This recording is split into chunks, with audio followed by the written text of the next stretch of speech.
Ал енді мен орысша сөйлеймін. Қателігі болса айып етпеңіздер. Себебі бұл менің өмірімдегі ресми бірінші орысша сөйлеуім. Многопрезираемые мной Жириновский, Мединский, Никонов и тем подобные полуграмотные полуполитики. Я обращаюсь к вам на вашем языке, так как вы не способны понять или почувствовать великий и богатый казахский язык.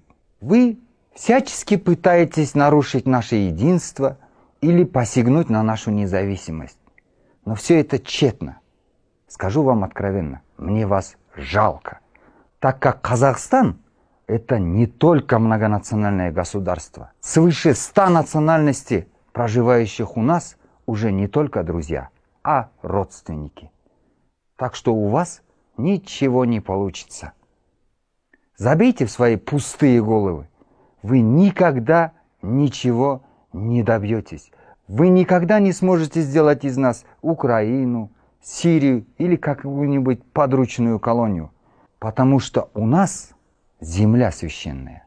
И прежде чем что-либо вякать в нашу сторону, вы вспомните, кто основал ваше государство, кто защищал вас во всех ваших войнах. Вам стоит запомнить, Казахстан – это дружелюбное государство.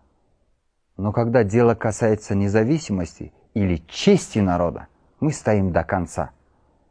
Подтверждению тому вы можете найти 1000 примеров в истории. Кстати, почитайте ее, это полезно. С неуважением, гражданин Республики Казахстан Ринат Заитов.